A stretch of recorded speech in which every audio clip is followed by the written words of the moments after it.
राजद राष्ट्रीय प्रवक्ता सह तमिलनाडु के पूर्व डीजीपी डॉक्टर करुणासागर ने आज चंपारण के प्रसिद्ध बाबा सोमेश्वर नाथ महादेव मंदिर अरेराज में माथा टेका और बिहार सहित पूरे देश में सुख शांति की कामना किए। वे आज बेंगलुरु में महागठबंधन की बैठक में इंडिया के नामकरण होने के उपरांत यहां पूजा अर्चना करने पहुंचे थे, जहां उन्होंने पत्रकारों को संबोधित करते हुए क्या कहा, आइए सुनते हैं। न्यूज़ 9 भारत के लिए मोतिहारी से रोहित श्रीवास्तव की रिपोर्ट। इसलिए इंडिया का नाम आते ही जब महागठबंधन इंडिया तब्दील हुआ है, तो आपका आगमन उसके ठीक दूसरे दिन वो भी बाबा सोमेश्वर नाथ की नगरी में, तो क्या मैसेज देगा? देखिए, मैं चंपारण की इस पवित्र भूमि को, इस क्रांति की भूमि को नमन करता हूँ, जहाँ बाबा भी हैं और जिन्होंने महात्मा गांधी को आशीर्वाद दिया।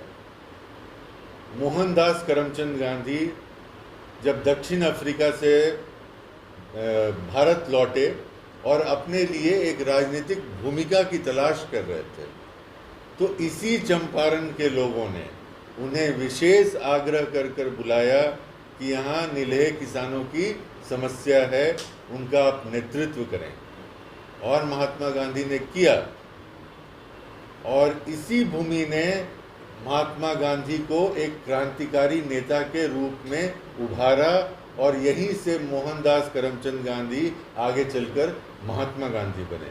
तो इसलिए मैंने कहा कि मैं इस भूमि में आया हूँ और ये बाबा सोमेश्वर नाथ की भूमि में आया हूँ, तो समाज के लिए, विश्व के लिए, देश के लिए, राज्य के लिए, सबों के कल्याण के लिए प्रार्थना करने आया हूँ। और मैं चाहूँगा कि आने वाला भविष्य ऐसा हो, ऐसी सरकार हो जिसकी कोशिश हमारे मुख्यमंत्री कर रहे हैं, हमारे राष्ट्रीय अध्यक्ष लालू प्रसाद यादव जी कर रहे हैं, हमारे उप मुख्यमंत्री तेजस्वी जी कर रहे हैं, और इन्होंने जो एक कल्पना की है एक समग्र विकास की, वो सपना सच हो। और ये आशीर्वाद मैं मांगने के लिए बाबा सोमेश्वर नाथ के यहाँ आया। पहली बार मुझे अरेराज में बाबा सोमेश्वर धाम में आने का अवसर प्राप्त हुआ। हमने यहाँ पर पूजा अर्चना की, विश्व शांति के लिए, राष्ट्र के उन्नति के लिए, और अपने राज्य बिहार के सभी जनों की उन्नति हो, इसके लिए भगवान से प्रार्थना की। कल एक महत्वपूर्ण घटना हुई। बेंगलुरु में विपक्षी एकता की एक महत्वपूर्ण मीटिंग हुई, जो पहल काफ़ी समय से चल रही थी। उसका एक मुख्य मीटिंग थी कल, और इस मीटिंग में इस फ्रंट को, जो गैर भाजपा दलों का फ्रंट है, जिसमें अभी 26 दल के नेता उपस्थित थे कल की मीटिंग में, उसका नाम इंडिया रखा गया है। तो ये इंडिया जो है वो भारत के लिए काम करेगा, और ये जो विपक्षी एकता की मुहिम चलाई जा रही है, ये सिर्फ सत्ता परिवर्तन के लिए नहीं है, ये व्यवस्था परिवर्तन की मुहिम है। क्योंकि हमारे संविधान में, जिसमें महात्मा गांधी का सपना था, बाबा साहब भीमराव अंबेडकर की बुद्धि थी, उसमें जो संविधान बनाया गया, उस संविधान के द्वारा इस देश के आखिरी पायदान पर जो आम आदमी है, उसकी बेहतरी कैसे हो, उसकी परिकल्पना की गई। इसलिए 9 सालों में हमने देखा है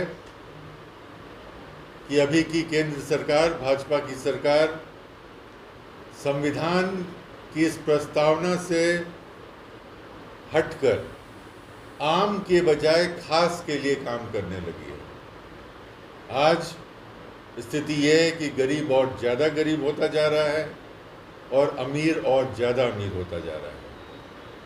तो ये जो विपक्ष की मुहिम बन रही है, ये विपक्षी एकता आम आदमी की आवाज़ है, आम आदमी के सपनों को साकार करने की कोशिश है, और ये सारे विपक्ष के दल आम आदमी के मुद्दों के आधार पर आगे के चुनाव में आगे की रणनीति बनाएंगे।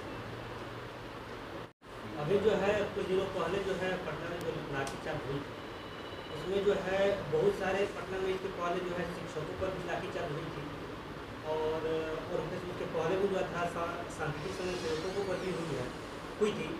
तो भाजपा वाले उस समय आवाज़ नहीं उठा कि लाठीचार्ज क्यों हो रही है, और आज जो है कुछ दिन पहले जो है लाठीचार्ज हुई तो इस पर अनेकों सवाल उठे हैं। इस पर आपका क्या कहना है? देखिए, भाजपा इस समय बिहार में दिशाहीन है, नेता विहीन है और विपक्ष में है। एक बहुत मुख्य पत्रकार हैं, उनका हमने कमेंट सुना कि बिहार की जो भाजपा है वो पैरासाइट है, जो अमर बेल आप कहते हैं। तो ये अमर बेल किसी न किसी वृक्ष के सहारे बढ़ती पनपती रही है। आज जब मुख्यमंत्री जी उनसे अलग हो गए, तो ये जब बरगद का पेड़ अलग हो गया, तो ये बेल में वो जान नहीं रही, वो दिशा नहीं रही, और इसीलिए इस तरह के मुद्दों को उठाया जा रहा है। भाजपा की राजनीति है लोगों को भड़काया जाए, लोगों के भावनाओं को भड़काया जाए। भाजपा के एक एमएलसी ने मीडिया के सामने कहा, आपने भी सुना होगा, पूरे बिहार में आग लगा दूंगा। तो भाई, भाजपाइयों की जो राजनीति है वो आग लगाने की है। हम लोग तो अग्निशामक दस्ता हैं, हम लोग तो आग बुझाने का काम करेंगे, चाहे वो समाज में हो या राजनीति में। अभ्यर्थियों को शिक्षक पदों पर नियुक्ति दिया जाएगा और अभी बीपीएससी लगा देना। बीपीएससी होने के बावजूद भी अभ्यर्थी ने वो भी एक्सेप्ट कर लिया कि हम बीपीएससी दे करके शिक्षक बनेंगे। उसके बावजूद इसमें एक चीज़ अड़चन आ गया कि अदर राज्य के भी शिक्षक नियुक्ति के लिए बिहार में फॉर्म डाल सकते हैं। तो आपने जो बात कही, तो ये मुद्दा आया, ये मुद्दा प्रेस के माध्यम से आया, लोगों के माध्यम से आया, अभ्यर्थियों के माध्यम से आया, और इसीलिए मुख्यमंत्री ने कहा है कि वो इस निर्णय पर चर्चा कर कर जरूरत पड़ा तो जो उचित संशोधन होगा वो क्या करेंगे। मुख्यमंत्री जी ने खुद ही आश्वासन दिया है कि हम शिक्षक संघ के सभी नेताओं से मिलेंगे, उनसे बात करेंगे इस विषय पर। राज्य में जितने राजनीतिक दल हैं उनके नेताओं से बात करेंगे, और अगर जरूरत पड़ा तो जो निर्णय लिया गया है उस निर्णय में संशोधन किया जाएगा। तो ये मुख्यमंत्री जी ने ये बात कह दी है। विपक्ष जो है बीजेपी है वो कह रही है कि यह पार्टी जो बनी है वो जो है सारी भ्रष्टाचारी है। इस पर आपका क्या कहना है? देखिए, बीजेपी जिसको भ्रष्टाचारी कहती है उसको इसलिए नहीं भ्रष्टाचारी कहती है कि वो सचमुच में भ्रष्टाचारी है। बीजेपी के लिए भ्रष्टाचार एक पॉलिटिकल वेपन है, और आपने देखा कि प्रधानमंत्री ने भोपाल में कहा कि एनसीपी नेशनल करप्ट पार्टी है, उसके नेता 70,000 करोड़ के घोटालों में शामिल हैं। उन्होंने ये भी बताया कि कृषि के क्षेत्र में घोटाला हुआ है, कोऑपरेटिव के क्षेत्र में घोटाला हुआ है, और उसके 2 दिन के बाद वो सभी नेता जिनके खिलाफ इंक्वायरी चल रही थी, जो पहले गिरफ्तार हो चुके हैं, जिनके ऊपर चार्जशीट्स हुए हैं, चाहे वो अजित पवार हों या छगन भुजबल हों या हाशमी हों, सभी के सभी नेता को बीजेपी ने न सिर्फ ज्वाइन करवाया बल्कि बहुत महत्वपूर्ण पदों पर रखा, बहुत महत्वपूर्ण मंत्रालय दिए गए। तो इसलिए, और ये तो मैं सिर्फ एक वानगी बता रहा हूँ, मैं राज्य दर राज्य आपको बता सकता हूँ कि कैसे जिन नेताओं के बारे में भ्रष्ट कहा गया, वो नेता जब बीजेपी ज्वाइन कर लिए तो वो सदाचारी बन गए, देशभक्त बन गए, उनके सारे भ्रष्टाचार अपने आप लुप्त हो गए।